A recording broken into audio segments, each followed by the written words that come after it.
बिस्मिल्लाहिर्रहमानिर्रहीम। अस्सलाम वालेकुम। सरशर्स ऑनलाइन एकेडमी की तरफ से मैं आपका इंस्ट्रक्टर डॉक्टर अशर अली शेख। स्टूडेंट्स, जैसे कि आपको पता है कि फर्स्ट ईयर बायो के जो नई बुक के हवाले से लेक्चर्स हैं वो हमने चैप्टर नंबर 14 गैशियस एक्सचेंज के आपको प्रोवाइड करना शुरू कर दिए हैं through our YouTube channel and our Facebook page Sarshar Ali.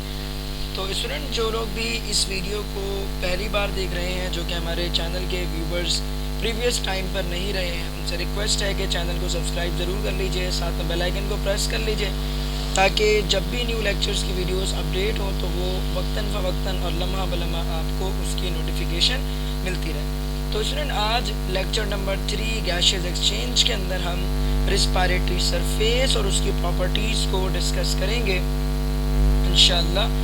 तो सबसे पहले स्टूडेंट, मैं आपको रिस्पायरेटरी सरफेस के हवाले से बताता चलूँ। देखिए, गैशियस एक्सचेंज के अंदर एक प्रोसेस होता है जिसे हम कहते हैं वेंटिलेशन, और वेंटिलेशन के दौरान होता क्या है, इन्वायरमेंट से गैसेस बॉडी के अंदर दाखिल होती हैं और कुछ गैसेस बॉडी से निकलकर इन्वायरमेंट में फिर वापस चली जाती हैं। जिस प्रोसेस को हम कहते हैं student ventilation, the process of taking enough air from the environment and then moves out from the body to the environment, this is called the ventilation. ठीक है, तो स्टूडेंट अब वेंटिलेशन के दौरान जो इन्वायरमेंट से गैस बॉडी के अंदर आई है, ठीक है, स्पेशली जो ऑक्सीजन गैस लिविंग बॉडीज़ को रिक्वायर्ड होती है, जो कि इन्वायरमेंट से निकलकर बॉडी के अंदर तक आती है, जब हम वेंटिलेशन के प्रोसेस के अंदर इनहेलेशन करते हैं, मतलब जब एयर को बॉडी के अंदर दाखिल किया जाता है from the environment, this is called inhalation. तो इनहेलेशन के बाद लेट सपोज अगर हम ह्यूमन बीइंग की बात करें स्टूडेंट, तो ह्यूमन बीइंग के अंदर फाइनली गैसेस जहाँ पर आकर पहुँच जाती हैं इन्वायरमेंट से, जो आखिरी जगह होती है जहाँ तक गैस इन्वायरमेंट से बॉडी के अंदर तक प्रोसीड करती हुई आती है, उसे हम कहते हैं स्टूडेंट एल्व्यूलाई। ठीक है, alveoli are the sac like organ, और क्लास 9 के अंदर आपने पढ़ा हुआ है कि एल्व्यूलाई की जो मेम्ब्रेन है वो सिंपल स्क्वैमस एपिथेलियम से मिलके बनी है।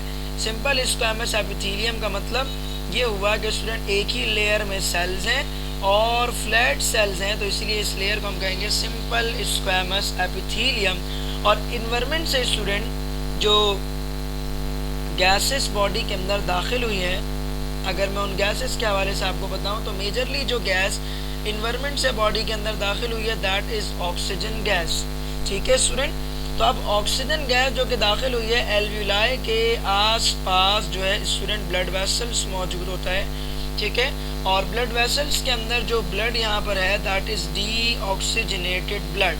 ठीक है, कौन सा ब्लड है student, that is deoxygenated blood. ठीक है, डीऑक्सीजनेटेड ब्लड का मतलब ये होता है कि अ blood that is deprived of oxygen but have a maximum quantity of carbon dioxide. एक ऐसा ब्लड जिसमें ऑक्सीजन की तादाद ना होने के बराबर हो जबकि कार्बन डाइऑक्साइड एक मैक्सिमम अमाउंट में मौजूद हो, उस ब्लड को कहा जाता है डीऑक्सीजनेटेड ब्लड। और जैसे ही ये डीऑक्सीजनेटेड ब्लड स्टूडेंट एल्व्यूलाई के पास आता है, तो एल्व्यूलाई में आते ही साथ जो कार्बन डाइऑक्साइड है वो इस ब्लड वेसल से निकल कर स्टूडेंट चली जाएगी एल्व्यूलाई के अंदर bye crossing this cellular layer. ठीक है, ये जो सेलुलर लेयर है, इस सेलुलर लेयर को क्रॉस करते हुए कार्बन डाइऑक्साइड ब्लड वेसल से निकलकर एल्व्यूलाई के अंदर दाखिल हो जाएगी। सिमिलरली इसी तरह से ये जो एल्व्यूलाई है, एल्व्यूलाई की जो मेम्ब्रेन है, इसको क्रॉस करते हुए स्टूडेंट ऑक्सीजन गैस निकलकर ब्लड में शामिल हो जाएगा। तो स्टूडेंट अब जो ब्लड यहाँ पर मौजूद है it has a maximum quantity of oxygen gas and a very very very very low amount of carbon dioxide और a zero amount of carbon dioxide. तो इट मीन्स के अब जो ब्लड है जिसमें से कार्बन डाइऑक्साइड निकल चुका है और सारी ऑक्सीजन गैस जिस ब्लड में दाखिल हो चुकी है, तो student now we call this blood is oxygenated blood. अब हम इस ब्लड को कहेंगे student oxygenated blood. Because oxygenated blood इसलिए कहेंगे बिकॉज इस ब्लड के अंदर अब ऑक्सीजन गैस जो है वो आ चुकी है। ठीक है, तो student what is mean by the respiratory surface, हम रिस्पायरेटरी सरफेस किसे कहेंगे?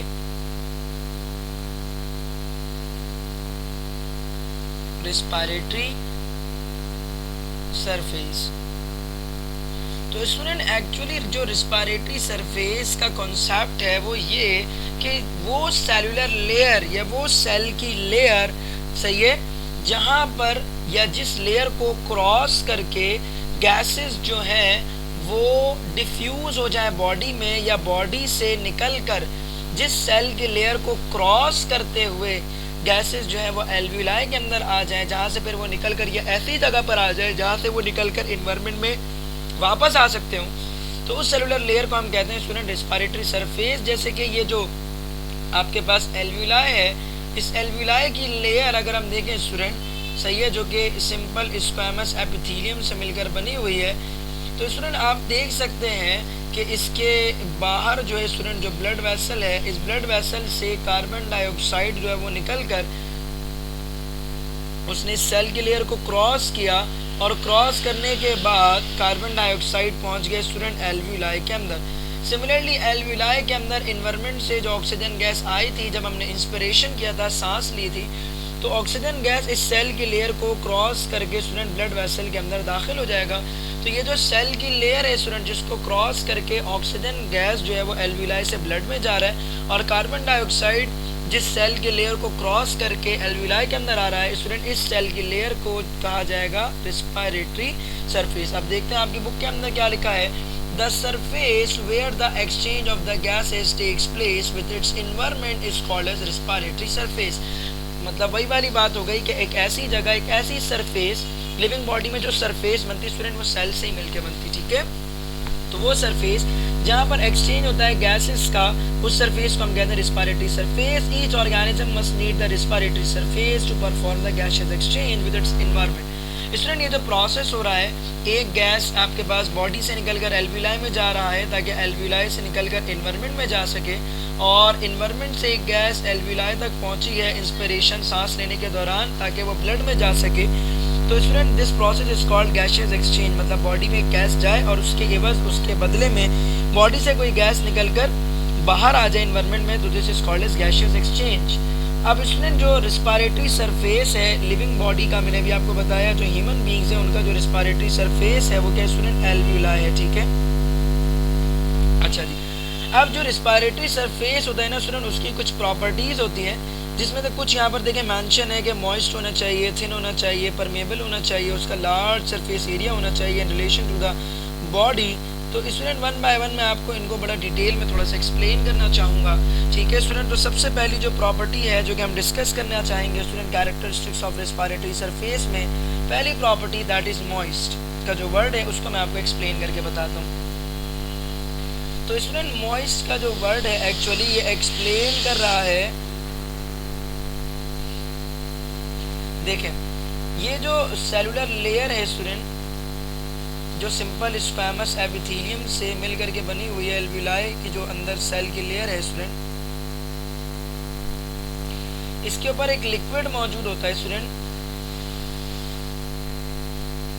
That liquid is called surfactant. इस लिक्विड को स्टूडेंट कहा जाता है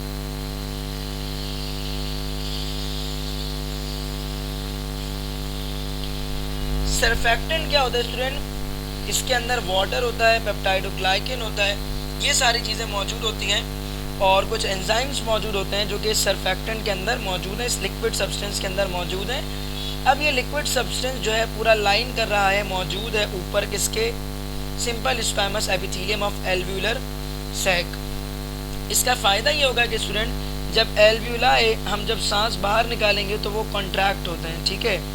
एल्वियोलाई जो है वो क्या होता है स्टूडेंट, कॉन्ट्रैक्ट होता है जब हम सांस बाहर निकालते हैं। तो अब जो सांस बाहर निकालने की वजह से जो सेल हैं जो स्टूडेंट दब गए हैं, सुकड़ गए हैं, जब दोबारा से आप सांस लीजिएगा तो ये एल्वियोलाई के अंदर जब एयर फिल्ड होगी तो स्टूडेंट ये जो एल्वियोलाई है ये अपना साइज़ क्या करेगा, इंक्रीज़ करेगा।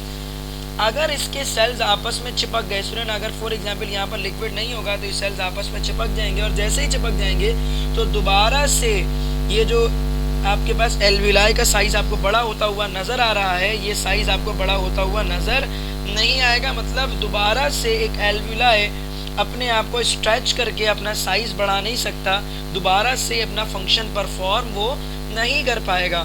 So that's why the moisture is needed. और एक और चीज़ ये भी बताता चलो स्टूडेंट कि एक्सपेरिमेंट ने इस बात को वाज़ेह किया है कि अगर गैसेस को किसी भी सेलुलर लेयर से गुजारा जाता है और वो सेलुलर लेयर या कोई भी ऐसी जगह जो कि गीली होती है, मॉइस्ट होती है, उस जगह पर गैसेस जो है वो ईजिली एब्जॉर्ब हो जाती हैं, ठीक है। गैसेस जो वो ईजिली एब्जॉर्ब हो जाती हैं। बेसिकली गैसेस की जो एनर्जी होती है वो होती है ज़्यादा, और जहाँ पर भी उनको कोई लिक्विड सब्सटेंस नज़र आता है तो वो उस लिक्विड के साथ मिल जाती है, जिसके बाद उसकी एनर्जी जो है वो कम हो जाती है student. That's why the gases dissolve in a liquid substances. ये एक रीज़न है, इस बात को हमेशा याद रखिएगा student. Being as a doctor तो ये चीज़ हम लोगों ने स्टूडेंट जो है वो पढ़ी थी अपनी फिजियोलॉजी के अंदर इन अ सेकेंड ईयर MBBS तकरीबन 2 साल 2.5 साल पहले। तो स्टूडेंट ये चीज़ मैं आपको बता रहा हूँ कि जो आसानी होती है, ठीक है, किसी भी एक गैस के लिए डिज़ोल्व होने में, तो कोई भी एक गैस ईजिली तौर पर जो लिक्विड होता है उसमें डिज़ोल्व इसलिए हो जाती है बिकॉज गैस की जो एनर्जी है जब वो गैसियस फॉर्म में मौजूद होता है तो उसकी एनर्जी होती है ज़्यादा, जबकि उन्हीं मॉलिक्यूल्स को जब वो लिक्विड के साथ मिल जाते हैं और ख़ुद लिक्विड के साथ शामिल होकर लिक्विड बन जाते हैं तो स्टूडेंट उनकी जो एनर्जी होती है वो होती है कम हो जाती है, ठीक है। तो इसी तरह से स्टूडेंट जो एल्विलाई है, सही है, जिस एल्विलाई के अंदर इन्वायरमेंट से ऑक्सीजन गैस फॉर एग्जांपल आ गई है, तो एल्विलाई की जो आपके पास स्टूडेंट सेल की लेयर है, इस सेल की लेयर के ऊपर मैंने आपको बताया सरफेक्टेंट मौजूद होता है जो कि इसको गीलापन जो है वो प्रोवाइड करता है, मॉइस्चनेस प्रोवाइड करता है।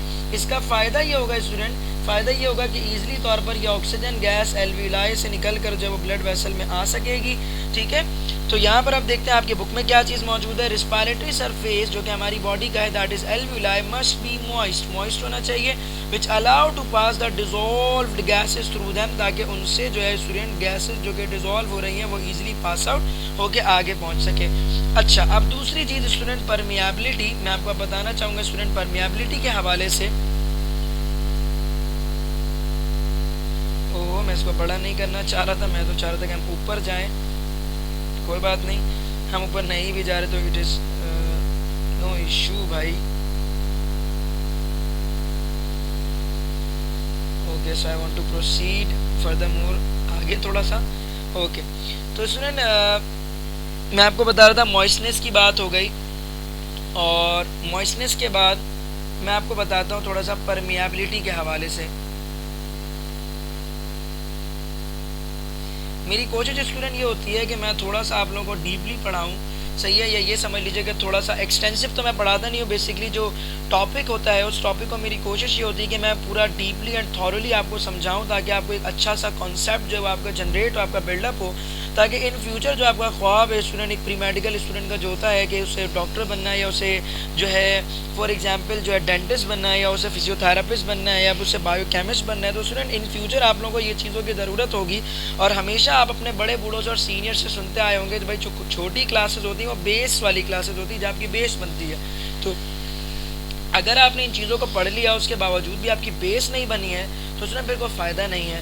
और फर्स्ट ईयर के अंदर आप जो बुक आई है तो उसमें उसके लिहाज से कम से कम इतने डिटेल तो आपको पता होना चाहिए जितना डिटेल एटलीस्ट मैं आपको यहाँ पे पढ़ा रहा हूँ। So I try my best student कि आप लोगों को best and best lecture for to about 100% आप लोगों को मिल सके, ताकि आप लोगों का एक बेहतरीन कॉन्सेप्ट जो है वो जनरेट हो सके, ठीक है, और आप लोग अच्छे अच्छे तरीके से टॉपिक्स को पढ़ सकें और अच्छे अच्छे तरीके से आप लोगों को जो है वो चीज़ें आ जाए। तो स्टूडेंट परमिएबिलिटी का कॉन्सेप्ट मैं आपसे डिस्कस करता हूँ। मार्कर का कलर हम यहाँ पे चेंज करना चाहेंगे। Okay, so I have been selected the red colour. Okay, तो स्टूडेंट परमिएबिलिटी का मतलब यहाँ पर जो वर्ड है कि जो रेस्पिरेटरी सरफेस है वो परमिएबल होना चाहिए। किसके लिहाज से परमिएबल होना चाहिए? Permeable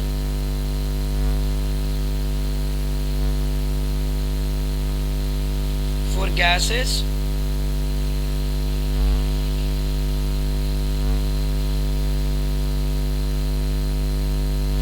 that are going to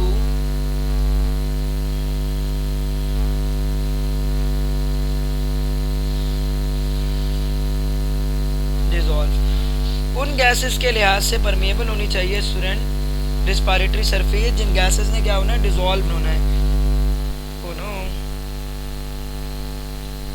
तो स्टूडेंट फॉर एग्जांपल अगर ऑक्सीजन गैस है, ठीक है, और कार्बन डाइऑक्साइड गैस है, तो जो रिस्पिरेटरी सरफेस है वो जिन सेल से मिलकर के बना है स्टूडेंट, उन सेल्स को इन गैसेस के लिए परमिएबल होना चाहिए, इन गैसेस की मूवमेंट के लिए अलाउ करना चाहिए। परमिएबिलिटी का कॉन्सेप्ट मैं इस तरह से आपको समझाना चाहूँगा, जैसे फॉर एग्जांपल मैंने यहाँ पर एक आपके पास बाउंड्री बनाई है, और उस बाउंड्री के अंदर मैं यहाँ पर मैंने स्लिट बनाई है। स्लिट का मतलब होता है स्टूडेंट ओपनिंग, ठीक है। अब ये स्लिट से फॉर एग्जांपल अगर मैं एक छोटे से मॉलिक्यूल को पास आउट करना चाहूँ तो ये छोटा सा मॉलिक्यूल ईजिली यहाँ से पास आउट हो जाएगा, कैन पास ईजिली। लेकिन अगर एक बड़े मॉलिक्यूल को मैं स्लिट से पास आउट करना चाहूँगा तो it can not pass through this slit easily. तो इसका मतलब ये हुआ कि स्टूडेंट जो आपके पास मेम्ब्रेन है, जो एल्व्यूलाई जिन सेलुलर लेयर से मिलकर के बना हुआ है, ठीक है, उन सेलुलर लेयर के दरमियान इतना गैप होना चाहिए जिन गैप्स के ज़रिए से जो गैसेस हैं वो ईजिली क्या हो सकें, स्टूडेंट डिज़ोल्व हो सके, ठीक है, एल्व्यूलाई के अंदर भी आ सकें और एल्व्यूलाई से बाहर निकल करके भी जा सकें। मतलब सेल्स के दरमियान इतना स्पेस होना चाहिए कि वहाँ से गैसेस निकल कर बाहर आ सकें और अंदर जा सकें, ठीक है। ओके, तो स्टूडेंट अब नेक्स्ट पॉइंट इसी तरह से थिन वाली बात भी हो गई, परमेबिलिटी वाली बात हो गई। थिन वाला पॉइंट देखते हैं। Being thin, the respiratory surface reduce the diffusion distance।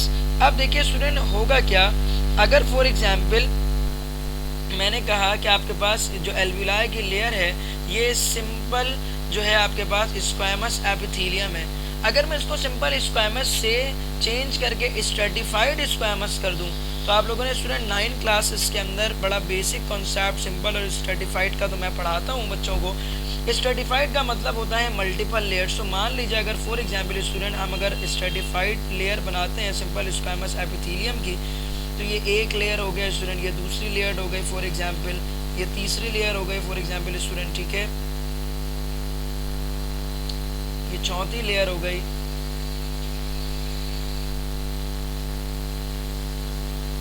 इसी तरह से ये मजीद स्टूडेंट आपके पास ये जो है 5वीं लेयर मैं बना रहा हूँ यहाँ पर। तो स्टूडेंट एक लेयर जो है मतलब जो एल्व्यूलाई की मेम्ब्रेन है वो मैंने आपको बताया कि जो एल्व्यूलाई की मेम्ब्रेन होती है,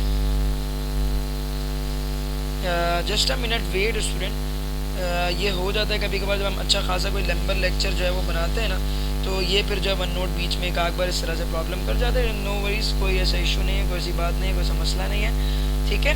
तो मैं बात ये कर रहा था स्टूडेंट कि अगर ये देखें 2 मिनट भी नहीं लगा और ये हमारे सामने जो स्क्रीन वापस आ गई। अगर मेरे पास मल्टीपल लेयर्स में जो है सेल की लेयर हो और मैंने कहा कि मेरे पास सिंपल स्क्वैमस एपिथेलियम हो, ठीक है, तो ये तो है student stratified squamous epithelium.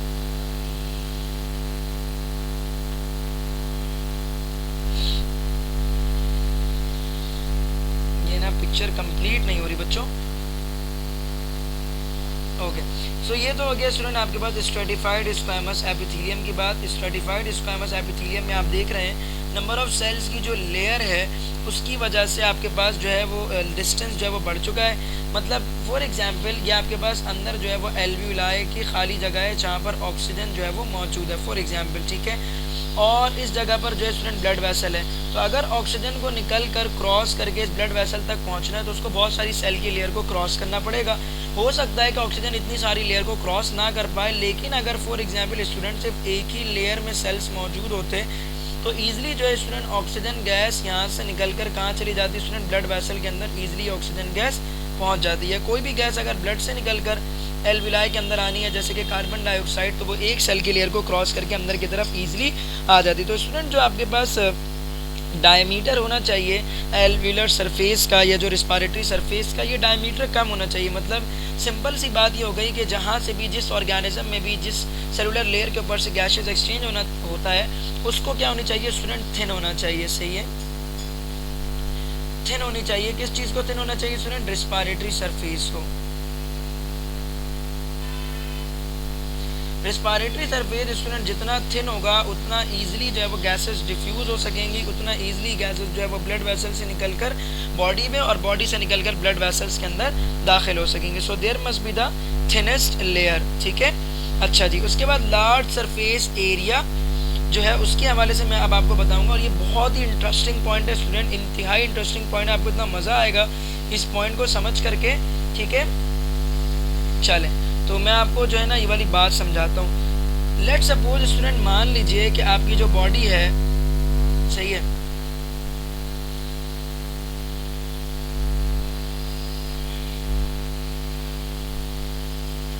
If your body made up of 1000 cell. मान लीजिए कि आपकी बॉडी जो है स्टूडेंट वो 1000 सेल से मिलकर के बनी है, ठीक है। अब क्या होगा स्टूडेंट, हर सेल के अंदर सेलुलर रिस्पायरेशन का प्रोसेस होता है। सेलुलर रिस्पायरेशन के अंदर सेल के अंदर जो जाती है वो जाती है स्टूडेंट ऑक्सीजन गैस, और ये ऑक्सीजन गैस हमने जो रिस्पायरेशन के दौरान अपने ब्लड के अंदर दाखिल की थी, ये वही वाली ऑक्सीजन गैस है। मतलब ब्लड जो है ना, जब ऑक्सीजनेट हो जाता है तो फिर वो बॉडी के अंदर फैलता है ना, पहले जाता है हार्ट के पास, देन फिर बॉडी के अंदर फैलता है। तो ऑक्सीजन इसलिए फैलता है ताकि हर टिश्यूज़ को, हर सेल को ऑक्सीजन मिल सके। तो स्टूडेंट ऑक्सीजन का काम क्या होता है, सेल के अंदर पहुंचने के बाद ऑक्सीजन कंबाइन होता है ग्लूकोज के साथ, दैट इज C6H12O6 के साथ, तो बन जाता है स्टूडेंट CO2 और वाटर मॉलिक्यूल, और साथ में बनती है एनर्जी, ताकि सेल जो है वो इस एनर्जी को यूज़ करके अपना फंक्शन परफॉर्म कर सके। इसमें मैंने बड़ी डिटेल डिस्कशन आपके साथ की हुई है। तो अगर फॉर एग्जांपल आपकी बॉडी के अंदर 1000 सेल्स हैं और जो रेस्पिरेटरी सरफेस है वहाँ पर भी अगर फॉर एग्जांपल आपके पास 1000 सेल्स हैं, सही है। अब मैंने कहा कि हर सेल को कम से कम अगर मान लो 1 ऑक्सीजन की ज़रूरत है, सही है। हर सेल को कितने ऑक्सीजन की ज़रूरत है, 1 सेल की। और जो आपकी बॉडी के अंदर जो रिस्पिरेटरी सरफेस है वहाँ पर जो 1000 सेल्स हैं, 1000 सेल्स हैं, वो क्या कर रहे हैं, एक एक ऑक्सीजन को एब्जॉर्ब होने में हेल्प कर रहे हैं। तो 1000 सेल 1000 ऑक्सीजन को एब्जॉर्ब होने में हेल्प करेगा और वो thousands of cells of the body को ऑक्सीजन मिल जाएगी। लेकिन अगर मान लो फॉर एग्जांपल ये जो 1000 सेल्स हैं आपके पास रिस्पिरेटरी सरफेस के, ये 10 ख़राब हो गए, 10 ख़राब हो गए, तो अब ये बाकी कितने बच गए, 999। तो अगर फॉर एग्जांपल ये 999 जो है, हमने माना ये था कि एक रिस्पिरेटरी सरफेस वाला जो सेल है वो एक ऑक्सीजन को एब्जॉर्ब होने में हेल्प कर रहा है। तो 999 अगर सेल्स हैं तो ये 999 ऑक्सीजन को एब्जॉर्ब होने में हेल्प करेंगे, और ये 999 ऑक्सीजन गैस सप्लाई की जाएगी किसको, student 1000 cells of the body को। लेकिन जो 1000 सेल्स हैं उनको तो सबको तो ऑक्सीजन नहीं मिल पाएगी। इस 1000 में से स्टूडेंट बॉडी के सिर्फ और सिर्फ 999 सेल्स को, मैंने 990 पकड़ लो, मैंने कहा ना 10 सेल्स ख़राब हो गए तो 990, तो बॉडी के सिर्फ और सिर्फ 10 सेल्स जो है स्टूडेंट उनको क्या मिल पाएगी, ऑक्सीजन नहीं मिल पाएगी, बकिया बॉडी के 999 सेल्स को मिल जाएगी। तो अब जो रिमेनिंग 10 सेल्स हैं, सही है, जिनको जो है स्टूडेंट अब ऑक्सीजन नहीं मिल पा रही है, तो इन सेल्स की क्या हो जाएगी स्टूडेंट, डेथ।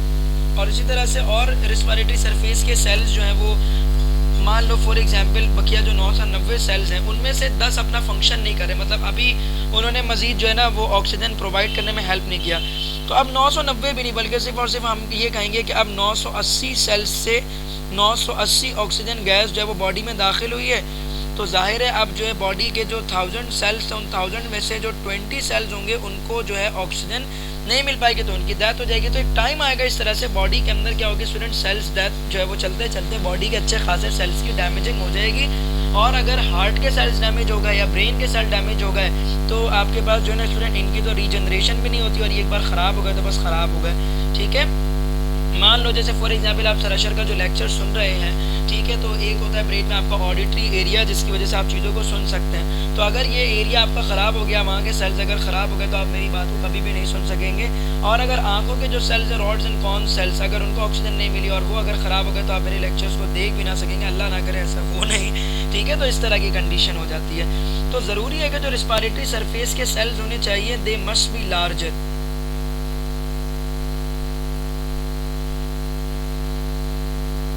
इनको ज़्यादा ही होना चाहिए, लाजमी तौर पर इनको जो है ना वो बॉडी के जो टोटल सेल्स हैं उनके लिहाज से ज़्यादा होना चाहिए, ताकि ज़्यादा से ज़्यादा गैसेस जो है वो बॉडी को प्रोवाइड की जा सके और बॉडी के अंदर ऑक्सीजन जो है वो ज़्यादा से ज़्यादा अमाउंट में मौजूद हो ताकि बॉडी के अंदर वो यूज़ हो सके।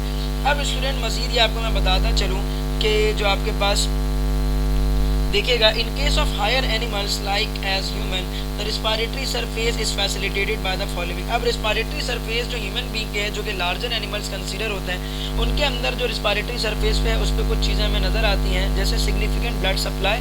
The another character of the respiratory surface is to initiating highly concentrated oxygenated blood is taken away from the lungs and carbon dioxide rich blood supply is taken to the lungs। इसका मतलब ये है significant blood supply का कि जो alveoli है वहाँ तक तो चलो रिस्पिरेशन के दौरान गैसेस आ गई, ठीक है, लेकिन एल्व्यूलाई के पास देखिए स्टूडेंट, यहाँ पर इस इमेज में आप लोगों को मैं थोड़ा सा जूम करके आपको दिखाता हूँ। ओके जी, तो इस इमेज में आप देख सकते हैं स्टूडेंट जो ब्लड दाखिल हो रहा है एल्व्यूलाई के पास वो है डीऑक्सीजनेटेड ब्लड, जिसमें से कार्बन डाइऑक्साइड निकलकर ब्लड में जा रही है और एल्विलाई के अंदर जो ऑक्सीजन गैस रिस्पायरेशन के दौरान आई थी वो अब दाखिल हो रही है स्टूडेंट किसके अंदर, ब्लड वेसल में। तो ब्लड जो है वो हो जाएगा ऑक्सीजनेटेड ब्लड, मतलब ऑक्सीजन वाला ब्लड हो जाएगा। और ये ऑक्सीजन वाला ब्लड जो है स्टूडेंट वो फिर पूरी बॉडी को जो है यहाँ से सप्लाई किया जाएगा। तो जहाँ पर भी रिस्पायरेटरी सरफेस होती है स्टूडेंट उस जगह पर, जैसे कि ह्यूमन बीइंग में लंग्स है, तो वहाँ पर ब्लड सप्लाई बहुत ज़्यादा हाई होनी चाहिए ताकि ज़्यादा से ज़्यादा ऑक्सीजन जो है वो डिफ्यूज़ होकर ब्लड में शामिल हो जाए, ताकि बॉडी को ज़्यादा से ज़्यादा ऑक्सीजन मिल सके। जैसे इन्वायरमेंट से गैस आ भी रही है, सही है, बहुत सारे एल्विलाई भी हैं, ठीक है, रिस्पायरेटरी सरफेस जो है वो थिन है, ठीक है, मॉइस्ट भी है, लेकिन ब्लड सप्लाई नहीं है। अरे भैया, जब ब्लड सप्लाई नहीं होगी तो बॉडी के अंदर डिफ्यूजन का प्रोसेस बहुत स्लो होगा, हर सेल को ऑक्सीजन नहीं मिल पाएगी। तो ये चीज़ ज़रूरी है कि ब्लड वेसल ज़्यादा होने चाहिए उस जगह पर जहाँ रिस्पायरेटरी सरफेस बॉडी में मौजूद है। अब उसके बाद a large diffusion gradient for the purpose of continuous breathing oxygen concentration in the alveoli is higher than in a capillaries, so oxygen moves from the alveoli to the blood. अब यहाँ पर ये बता रहे हैं कि स्टूडेंट ये नेसेसरी है कि एल्विलाई के अंदर ऑक्सीजन की अमाउंट हर वक्त ज़्यादा होनी चाहिए एज कम्पेयर टू ब्लड के, ठीक है। देखिए, जो ब्लड यहाँ पर आता है एल्विलाई के पास उसमें ऑक्सीजन की अमाउंट कम होती है। अब आपको पता है कि पानी जो है फॉर एग्जांपल अगर आपके पास ऊपर की तरफ मौजूद है तो वो पानी फ्लो होकर के नीचे की तरफ आएगा। ये समझ लीजिए कि हमेशा कोई भी चीज़ जहाँ पर ज़्यादा मौजूद होती है, ठीक है, जहाँ पर उसका अमाउंट ज़्यादा होता है वो हमेशा मूव करके उस जगह पर जाता है आपके पास वो सब्सटेंस जहाँ पर उसका अमाउंट कम होता है। This is called diffusion, movement of substance from higher concentration, सही है, to the lower concentration, this is called diffusion. तो इसी तरह से स्टूडेंट जो ऑक्सीजन गैस डिफ्यूज होकर जाएगी एल्विलाई में तो ब्लड में, तो ऑक्सीजन गैस एल्विलाई में ज़्यादा होनी चाहिए जबकि ब्लड वेसल के अंदर कम होनी चाहिए। तो यही तो होता है कि डीऑक्सीजनेटेड ब्लड आता है एल्विलाई के पास जिसमें ऑक्सीजन नहीं है, तो ईजिली तौर पर जो आपके पास ऑक्सीजन गैस है वो निकलकर ब्लड में शामिल हो जाएगी फ्रॉम द एल्विलाई। और कार्बन डाइऑक्साइड बहुत ज़्यादा होती है ब्लड में, एल्विलाई में नहीं होती, तो ईजिली कार्बन डाइऑक्साइड डिफ्यूज होकर के आपके पास कहाँ चली जाती है स्टूडेंट, एल्विलाई में। तो ये था बच्चों हमारा टॉपिक, सही है, रिस्पायरेटरी सरफेस का और उसकी तमाम की तमाम कैरेक्टरिस्टिक्स का। सो आई होप सो कि आप लोगों को लेक्चर जो है वो बड़ा पसंद आया होगा और लेक्चर के तमाम पॉइंट्स जो है वो आपको क्लियर हो गए होंगे। तो स्टूडेंट अगर कोई भी जो है आप लोगों को पॉइंट जो है वो क्लियर नहीं है, आप लोग कमेंट सेक्शन में पूछ सकते हैं। I will try my best. किसी भी तरह का कोई सवाल है, जैसे एक बच्चे ने पूछा था, अवेश नाम के बच्चे ने, कि आप जो है लेक्चर वो पंजाब टेक्स्ट बुक बोर्ड से दे रहे हैं, तो मैंने उनको बताया था this is not Punjab text book board, this is right now the new book of the Sindh text book board, जिसको मैं अपनी तरफ से एज अ डॉक्टर जो है वो थोड़ा अच्छे से पढ़ाने की मजीद कोशिश आप लोगों को करता हूँ ताकि आप लोगों को चीज़ें जो है वो ज़्यादा अच्छी आप लोग सीख सकें। तो स्टूडेंट आई होप सो कि आप लोगों ने बहुत कुछ नया सीखने को आपको मिला होगा। जाते जाते लाजमी तौर पर वीडियो को लाइक एटलीस्ट ज़रूर कर दीजिएगा, बिकॉज इतनी मेहनत आप लोग के लिए ही की जाती है, तो मेरे लिए तो बस अप्रिसिएशन आपका वो लाइक बटन ही है और कुछ भी नहीं। और वीडियो को शेयर अपने क्लासमेट्स के साथ लाजमी करें ताकि वो भी इन चीज़ों से इस्तेफादा हासिल कर सके। थैंक्स अ लॉट बच्चों, अपना ख्याल रखें, जज़ाकल्लाह।